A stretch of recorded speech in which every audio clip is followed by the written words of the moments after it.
আসসালামু আলাইকুম ভিউয়ার্স, আশা করি আপনারা সবাই ভালো আছেন। তো ভিউয়ার্স, এবার বাংলায় আরও বৃষ্টির সম্ভাবনা বেড়ে যাচ্ছে। রয়েছে মাঝারি থেকে ভারী বৃষ্টির সম্ভাবনা। কবে থেকে কোন অঞ্চলে ভারী বৃষ্টির সম্ভাবনা বিস্তারিত দেখে নেব এই ভিডিও থেকে।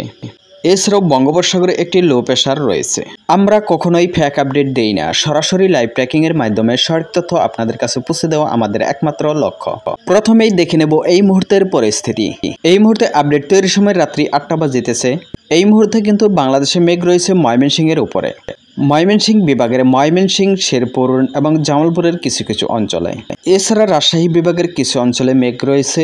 তো ঢাকা, চট্টগ্রাম, খুলনা, বরিশাল এবং সিলেটের বেশ কিছু অঞ্চল পরিষ্কার রয়েছে। পশ্চিমবঙ্গের কিছু অঞ্চল এবং ঝাড়খণ্ডের কিছু অঞ্চলে মেঘ রয়েছে, বিশেষ করে পশ্চিমবঙ্গের মধ্য অঞ্চল। তো আস্তে আস্তে কিন্তু দক্ষিণাঞ্চল পরিষ্কার হয়ে যাচ্ছে। মাঝরাত পর থেকে দক্ষিণবঙ্গ হয়ে ফের মেঘ প্রবেশের সম্ভাবনা রয়েছে। এছাড়াও মাঝরাত পর দুই বাংলার বেশিরভাগ অঞ্চলে কিন্তু হালকা থেকে হালকা মাঝারি বৃষ্টির মেঘ পৌঁছে যাওয়ার সম্ভাবনা রয়েছে।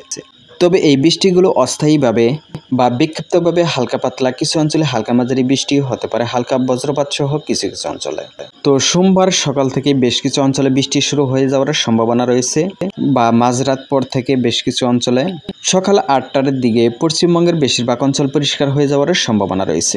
দুপুর পর আবারও কিন্তু পশ্চিমবঙ্গে হালকা পাতলা মেঘ প্রবেশের সম্ভাবনা রয়েছে, সেই সাথে দক্ষিণবঙ্গে ফের বৃষ্টির মেঘ প্রবেশের সম্ভাবনা রয়েছে।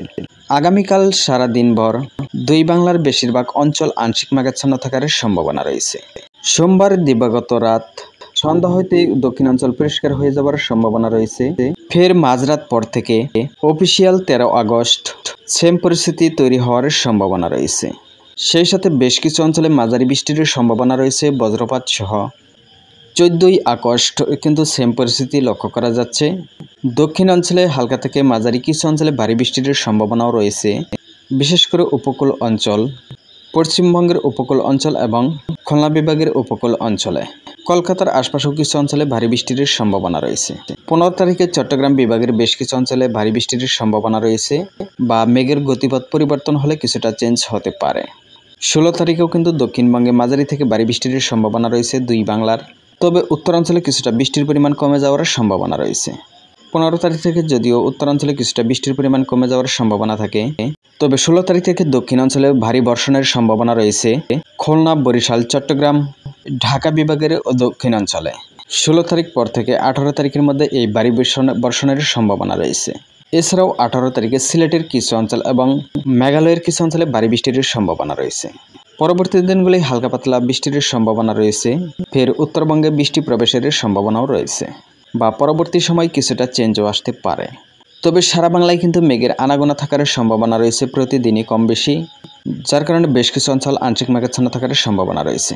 20 তারিখেও কিন্তু হালকা পাতলা বৃষ্টির সম্ভাবনা রয়েছে এই মুহূর্তে লাইভ ট্র্যাকিংয়ে যা লক্ষ্য করা যাচ্ছে। তবে আগামী 20 আগস্ট পর্যন্ত বঙ্গোপসাগর এবং আরব সাগরে সেরকম কোনো নিম্নচাপ তৈরির সম্ভাবনা লক্ষ্য করা যাচ্ছে না এই মুহূর্তে লাইভ ট্র্যাকিংয়ে। তবে দুটি সাগরে হালকা লো প্রেশার রয়েছে, যেটা এই মুহূর্তে থাকাটা স্বাভাবিক।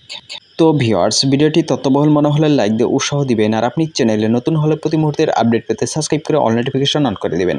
এতক্ষণ পাশে থাকার জন্য ধন্যবাদ। আসসালামু আলাইকুম রহমতুল্লাহ।